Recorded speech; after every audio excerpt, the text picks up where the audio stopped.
menempati panggung bersama Mas Anies.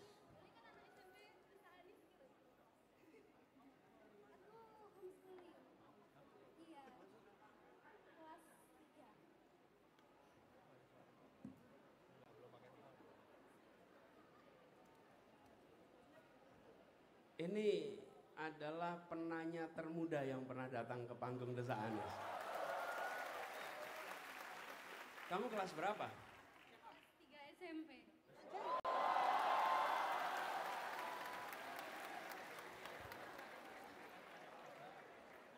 Oh, pamit. Kamu homeschooling kamu ya? Kenapa? Homeschooling. Iya, saya homeschooling dan ini disupport sama umi saya. Jadi Mana dia, ibunya? Itu. Ah, Iya. makasih Bu. Namanya siapa? Zia. Zian. Iya. Perkenalkan, nama saya Zia Robina, panggilannya Zia. Usia saya masih 15 tahun. Dan maaf Pak nih, saya belum bisa nyoblos. Coba saja saya udah 18 atau 17, mungkin saya sudah nyoblos ya Pak. Tapi ternyata saya belum bisa. Tapi saya sebagai masa depan bangsa putra-putri Indonesia ini sudah mulai mempelajari calon pilpres nanti di tahun 2028 atau 2029 mungkin ya. Keren ini.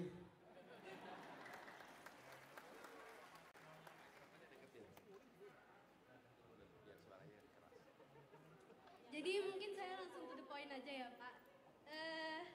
Pendapat Bapak tentang kurikulum di Indonesia, kemampuan murid kan tidak semuanya bisa sama ya Pak. Dan kecenderungan anak murid cenderung berbeda-beda. Jika kita kebanyakan di sekolah-sekolah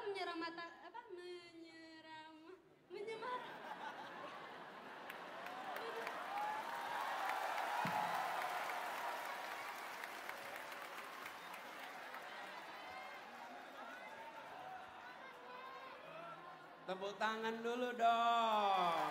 Iya. masih grogi Ini Pak. enggak, ini keren. Yang mahasiswa kesini belum tentu bisa pegang mikrofon nggak goyang, betul nggak? Iya. Saya dulu SMP begini, maju ke depan, tanya Pak Jono tuh, maju ke depan pegang kertas bergetar kertasnya.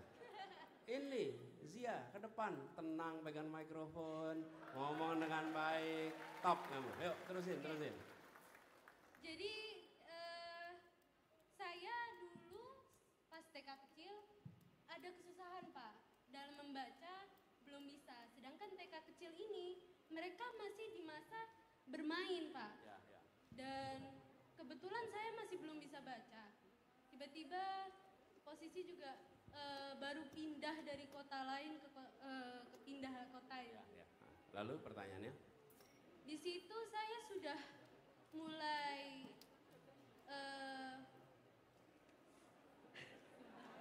di situ saya sudah mulai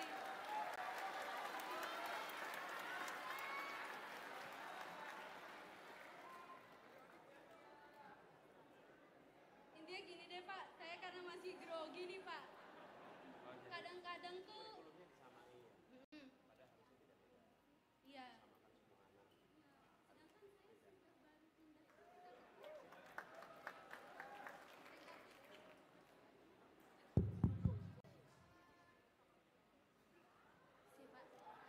sedangkan saya waktu TK kecil sudah dibilang sama gurunya, dipanggil orang tua saya mengidap disleksia. Padahal saya sekarang membaca buku bahasa Inggris, bahasa Indonesia dengan lancar.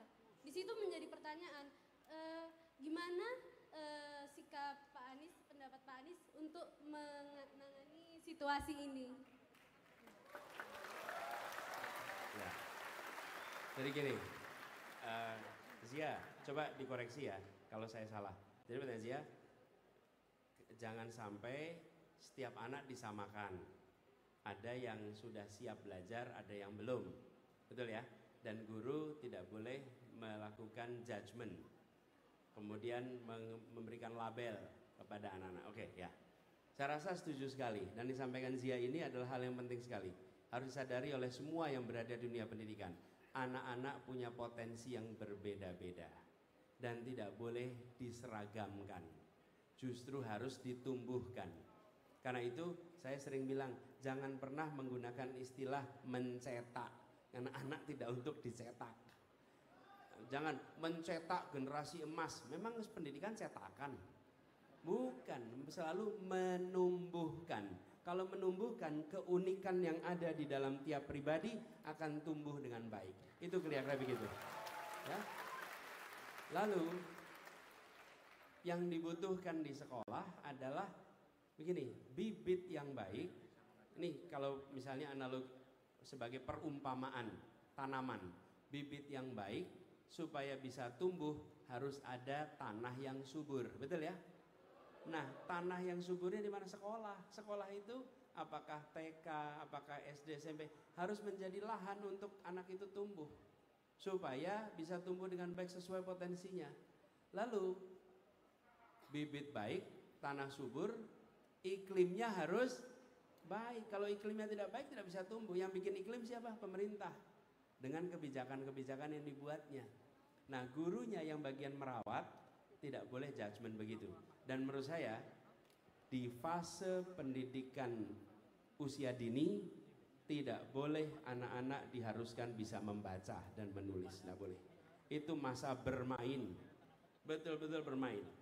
Biarkan anak-anak bermain. Nanti masuk SD baru mulai belajar menulis. Dan pengalaman saya pribadi, saya ini masuk TK umur 3 tahun, baru masuk SD umur 7 tahun, jadi 4 tahun TK-nya itu. Cum laude itu TK.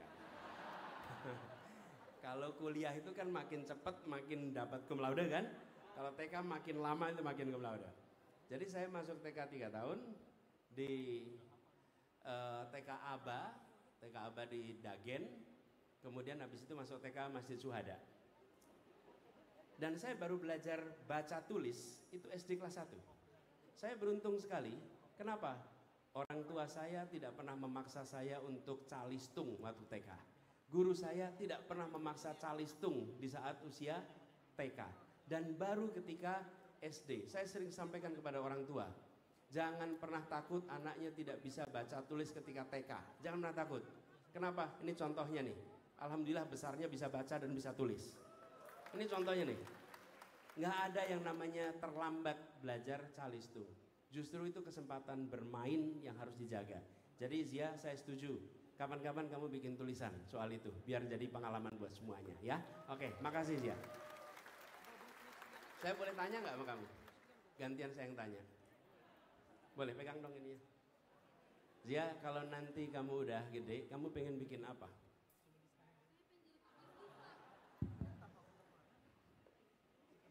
Kamu pengen jadi apa? Pengen bikin apa? Ubah fashion industri muslim. Wow.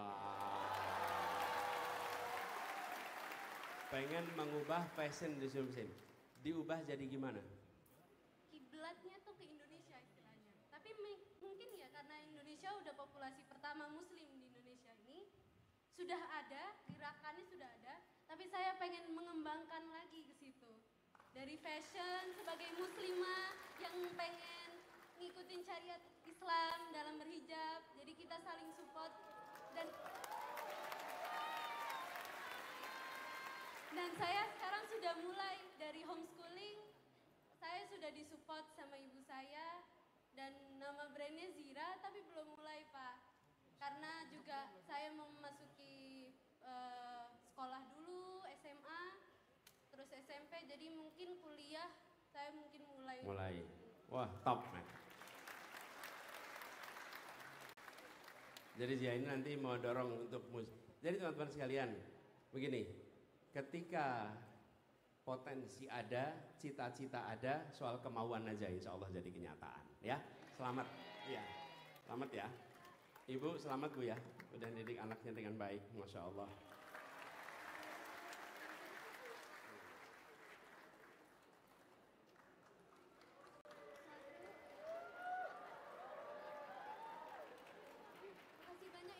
Boleh dong kasih tepuk tangan yang meriah buat Zia.